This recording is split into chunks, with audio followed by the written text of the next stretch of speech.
Hello and welcome to my channel. This video I want to do today is a very hard video to do.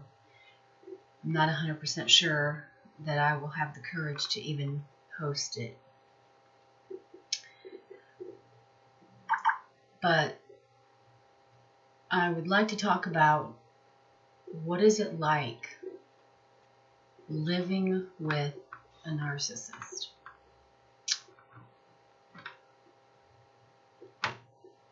I had a very bad night last night with my narcissist.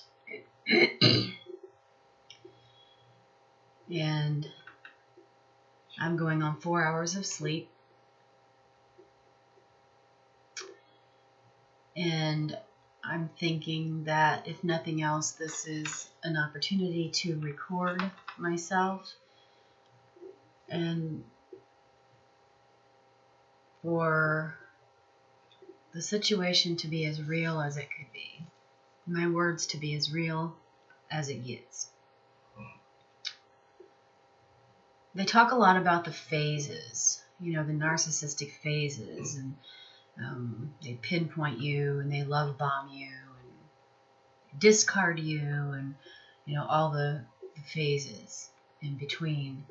And although in my experience that's correct, the love bombing part doesn't last very long. And in my case, my narc only did as little as possible.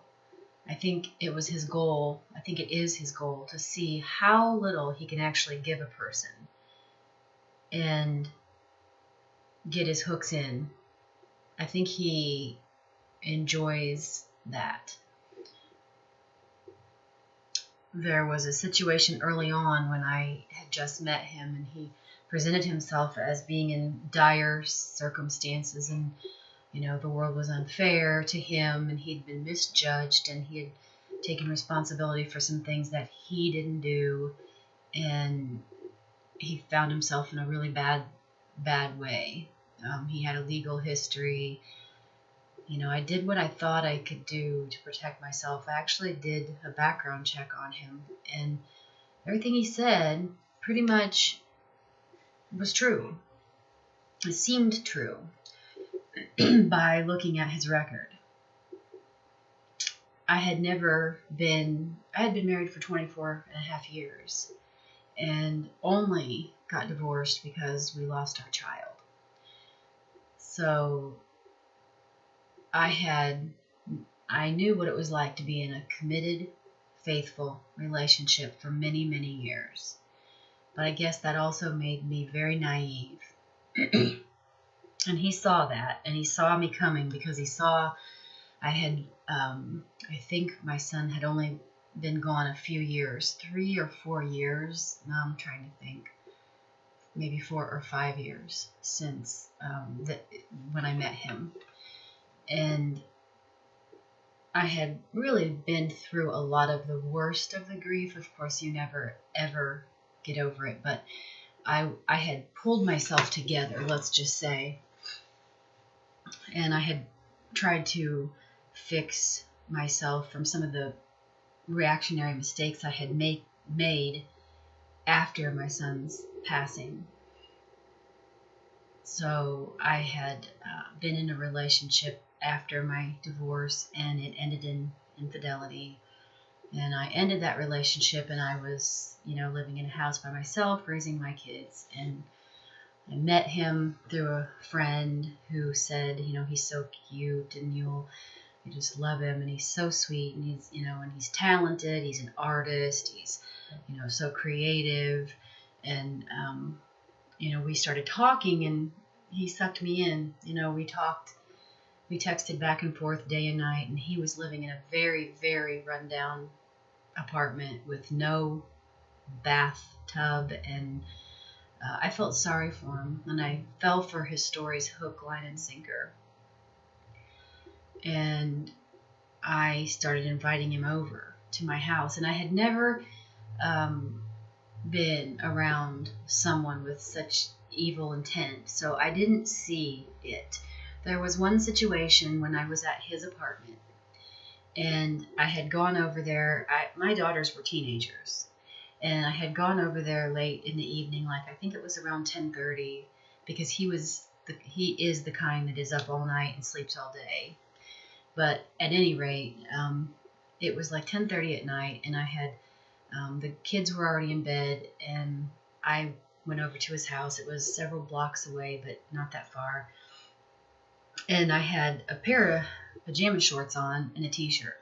It was summer, and I was watching movies with him, and I had laid on his bed, and I got up to use the bathroom, and my shorts, they were like sports shorts, baseball shorts, whatever, but they had kind of hiked up. And as I walked away to the bathroom and I came back in from the bathroom, he blew up at me and told me that he couldn't believe I was wearing shorts that showed my ass, and that even perfect girls that he had been with would never dream of wearing such shorts that looked so nasty. And I had never in my life experienced anything like that, nothing like that. And it took me back. It totally took me by surprise. And I fought back the tears, and I just turned around and I left. I don't even think I said 2 words, and I just left. And that should have been my clue that there was something seriously wrong with him, that he would react to someone like that. But it wasn't. You know, I have always been the type of person that thinks I can fix everybody. And that's the kind of person that a narcissist likes the most. They have a lot of empathy for others. They want to fix and help people as much as they can. And that's always been me. And so I continued speaking to him. And after a couple weeks of speaking to him, I was still having a little bit of talk and discussion with my prior relationship, with the person I had just ended the relationship with. And it was literally 2 weeks after I had met John. And he got angry. And I wasn't hiding that from him because I didn't think it was abnormal. I wasn't in a relationship with John. I just met him. We were friends. We were talking. But he got very angry. And to this day, he brings this up to me and says that I'm a whore. And if he would have known that I was talking to someone else when I was talking to him, like, that was wrong. And, you know, it wasn't wrong. I was in my 40s at the time, adult, grown woman, taking care of myself. And I had ended a relationship that was painful for me. And I was trying to, tie up loose ends. Actually, we were trying to see if we could work it out. That person went to therapy and was trying to work it out with me. So that's where I was. But this person, the current relationship, the narc, whatever, who really wasn't in a relationship with me at that point, felt like as if I was cheating because I was just talking to him and I was talking to this person who I had spent the last 4 years with. Anyway, 2 months after I met my narc, I discovered I was pregnant. And I was 47. So it was the last thing I would have ever expected at 47. I had one biological child who died, and it was now 25 years later. I had 3 adopted children, and 25 years later, with being told I could never have more children, I suddenly found myself pregnant. So I didn't have enough time to really get to know him before this happened and before I told him that I was pregnant. He started coming over more and more, and he told me that his He didn't have a mail address of his own in the apartment that he lived in. A Hispanic family had an upstairs makeshift apartment, and he did work for them as rent and fixed it up as for his rent. But he didn't have his own address. So he asked me if he could have his mom send stuff to my house so that he could be sure he could get it. She was sending him cash and objects, clothing, money, whatever it was, food, but cash. And he was worried about the cash being stolen by the family that he was renting from. So he asked if he could use my address. So I said, sure, of course. Have her send it here and I'll be sure to get it. So she did. And the relationship then progressed. And as I was pregnant, he threatened me throughout the entire pregnancy, telling me it's not mine, referring to the baby. And I remember a brief period where I guess this was the love bombing, where he was running bath water for me and lighting candles and, doing a few things like that. But it really was a pretty brief period, maybe 4 months of the pregnancy. And then it got to where, his explosive behavior and his temper and the fact that I couldn't walk on eggshells light enough got worse and worse. And, suffice to say that it wasn't an easy road. I remember crying in the bathtub a lot. I remember sitting in the bathtub and turning the jets on just so it would muffle my cries, because I was overweight and I was 47 and I was pregnant and I was getting bigger by the day and I was very, very tired. I was working full time. I also owned some businesses, so I had some things going on. And I was doing everything I could do to keep up. And I was totally reeling from the experience of being with him.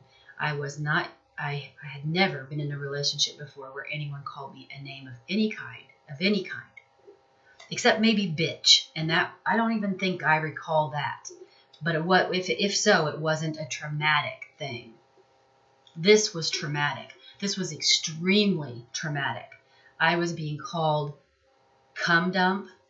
I was being called old fat bitch. I was being called fat on a daily basis.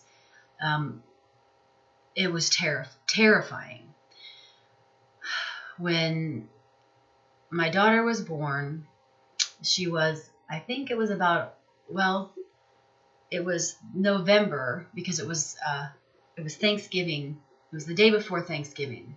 She was born in June, so I guess she was 5 months old, 4 or 5 months old. I had told him when we would get into these fights, that's it, I'm done. I want you to leave. Well, he told me that he didn't have to leave. I had to evict him, because if he had his address there for more than 30 days, that he was considered a tenant, and I could not just kick him out. I had to go through the entire eviction process and evict him. So when she was 4 or 5 months old, and we'd had this huge argument where he, assaulted me, berated me for hours. And he had me up in the bedroom. And fortunately, my teenage daughters were not there. And he kept me up almost the whole night, screaming at me and telling me that, because I had told him I wanted it over, telling me that if I did kick him out or push him out, that he would kill me. And he didn't just say he would kill me. He said he would slit my throat and watch me bleed to death. I mean, he was very detailed about what he was going to do to me. And I couldn't even get myself to safety because I had a 5-month-old baby. I was overweight. I was, 48 by this time. I could not get myself and her to safety. I couldn't try to leave because, I stayed up all night. He finally went down and he fell asleep on the couch. And I stayed upstairs and I messaged a couple of close people. And I was fearful for my life. And I told them if anything happens that this is what happened. Well, I told 3 people to be exact. and honest, I told exactly 3 people. And a friend, a sister, and an ex. And someone called the police in the morning to do a well check. And nobody would ever admit to it. But one of those people it had to be, unless the neighbors actually heard us screaming, because he can really scream. But anyway, the police showed up at my house, and we had cameras, and the camera, the viewer, the screen was upstairs in the bedroom, and I was upstairs and he was downstairs.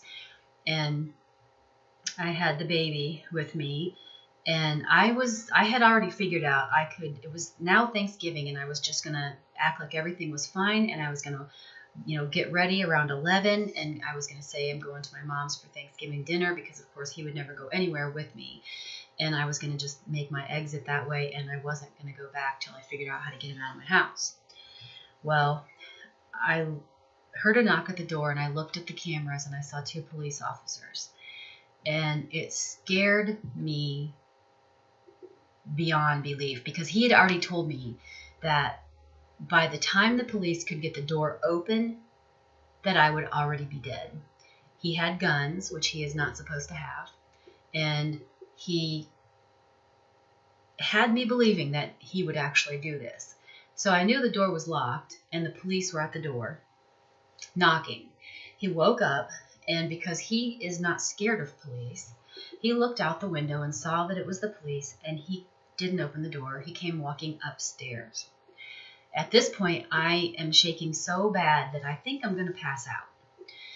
And he said calmly, "Did you call the police?" And I said, "No, I didn't," which was the truth. I didn't. I already had my quiet plan. And as I saw the police, I texted one of the people and I said, "I'm not sure who called the police, but I think you just killed me." Literally, I said that because I thought he was going to come upstairs and he was going to kill me, just like he had said, before the police could get in the door. And here I had a 5-month-old baby. Anyway, after I said no, he turned around and he walked back down the stairs calmly. And I picked the baby up and I started heading down the stairs with him, because I thought, I am not sitting up here. I am getting to the door. Because they had said they needed to talk to me. He went to the door, talked to them. They said they needed to talk to me. He said, "She's fine. She's just upstairs." They said, "No, we need to see her." So then he closed the door again. I'm sorry. And he came up the stairs, told me to come down. I came down, met him halfway at the stairs. He said, "I will get the baby so she can come out." But I kept her in my arm, and I walked straight down the stairs and grabbed the door, and I opened up the door, and I said, "Please get me out of here." So I go with the police. I grab, my daughter has no shoes on. She has socks on, thank God, but it's November and it's freezing, and she has no coat, and I have no coat, and I have no shoes. And I grabbed the blanket off of the porch couch, which was so cold it was frozen, but it was the only thing I had. And I said, they took me to the police car. They took me into the police station, and I filled out a report. But they ultimately told me that he was correct, that I could not make him leave, that I had to evict him, and that there really wasn't anything else they could do. They said, "You need to find a place to go, I guess, that's safe." They gave me all kinds of wonderful advice, but they basically said they could do nothing. I said, because he had broken my door in, because I tried to keep him out of the bedroom earlier, and he broke the door. I said, "He broke my door in." They said, "We didn't see him break the door, so we can't do anything about it." They said, "Next time he does this, call us so we can hear it on the phone. At least we could hear him screaming at you on the phone."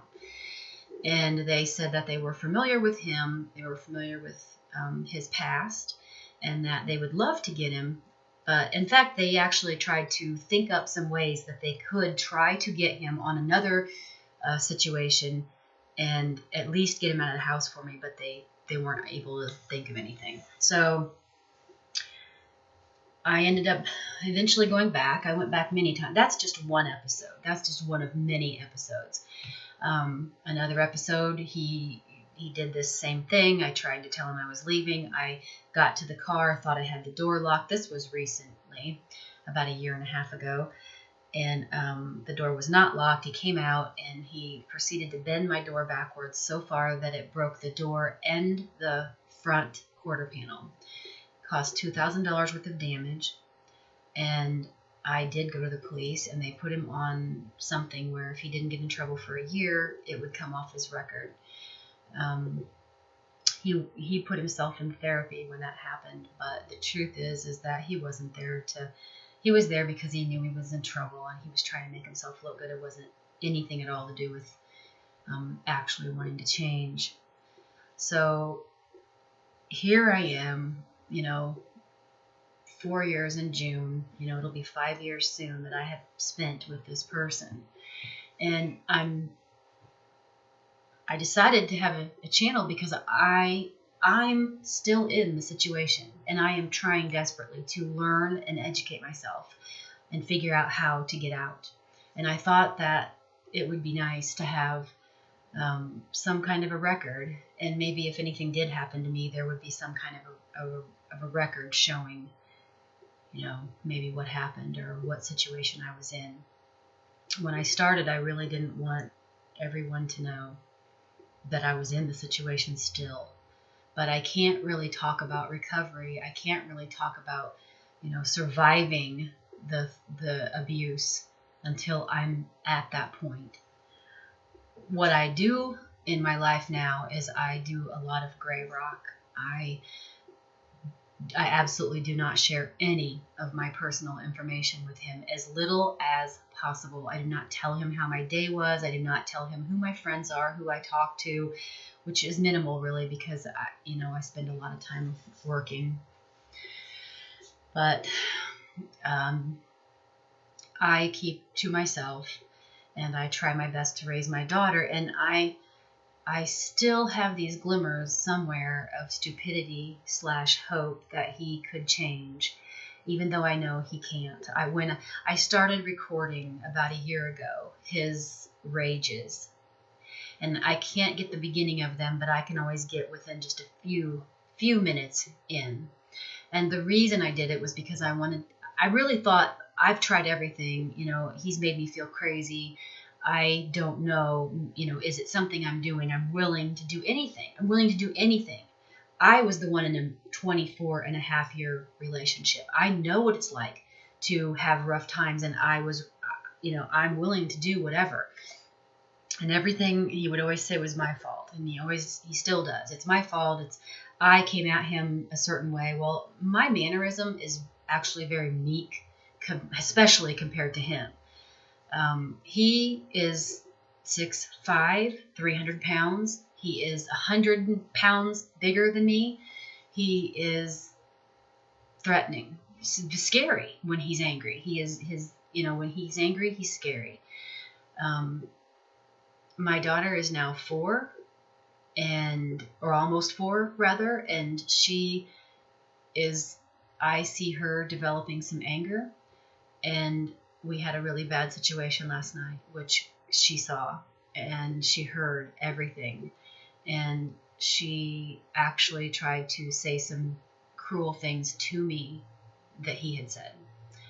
And I knew I could not grab her and go, because it wouldn't have been safe. He would have fought me physically for her, and he wouldn't put her down through the whole thing. He kept her close to him and she stays close to him because she knows he's in charge, he's in control, he's the one that's angry. She wants him to not be angry, so she tries to please him, and I see that's a huge problem. That's a huge, huge problem. And his good side is good. His good side is a great dad. He plays with her. That's one of the issues I've had with all of my reading about narcissism that I could not put into place was, how can he love her then? How can he be so committed to her then? Because he won't leave because of her. It's not me that keeps him here. It's her. I asked him to leave again yesterday. I told him I was done. I don't want this anymore. He blew up at me, and he stood over me as I was sitting on the end of the bed, and he said, if you take her from me. I love her. She's the only thing I have in my life. If you take her from me, I will put a bullet right in your head. And I said, back off, back away from me. And he said, motherfucker, what are you going to do about it? And he screamed that at me several times. And I knew that I could do nothing but sit quiet. Now, I can't even believe that I am in the situation I'm in. I am a graduate. I have a graduate degree. I teach on a graduate level. I have a business. I am not stupid. I am a smart person. How did I not see this? How did I not see this? How did I get myself so in to this situation that I have a person living in my house that refuses to leave without the threat of hurting me or my family, which he has done, and automatically talking about a smear campaign, and a person who actually is involved in illegal stuff and who says they will blame it on me. And I was fortunate last night to get all of that on audio. The death threat and the fact that he will blame me for his activities. I don't know what to do with it. I've gone to police before, and it's never worked. It's never followed through. And part of that is because of me, because I keep going back, because I keep thinking that he'll change. I feel like as bad as he is, if his child is taken away from him, he won't survive. That'll be the end. But now it's to a point where it isn't going to get any better, and now it's affecting her. Last night was bad because I spoke up. Normally, I will let him insult me and call me names: simpleton, dumbass, fat bitch, whore, always, always, always accusing me of cheating. I work constantly, but he wakes up in the morning and he thinks that because I'm gone at work that I'm cheating. And because I have freedom at work, he thinks that, well, you don't really have. He's even said you don't work. He says I'm a bad mom. He says I've always got my nose in my phone. Well, I have email from students. I have things that I have to deal with. And that's why I use my phone. I use my phone. It's a computer. It isn't just a phone anymore. But he assumes that, I guess because he's probably doing it, that's why he assumes I am. But today is a big day for me because I have to make a decision. And this is what I've been working towards for the past several months, and this is why I decided to start a channel about narcissism. Because narcissists target people just like me. They target people that are smart. They target people that have resources available. They especially love people that are empathetic, empaths. They love people that are going to bend over backwards to meet and accommodate their demands. And that was me. And I guess that still is me. It is still me. I have to be honest. I have to say, yeah, it's still me. I just came home with some new clothes and a new coat 2 days ago for him. He's not my responsibility. He hoards his money. He hoards his belongings. I share everything. I tried everything. And that's pretty much the story. It isn't just me. I've read so many things from so many suffering people. So many people that have suffered just like this. And I can't even believe that I never knew this kind of suffering existed until I met this man. I never knew that a human being who pretended to love you and pretended to be your friend and your partner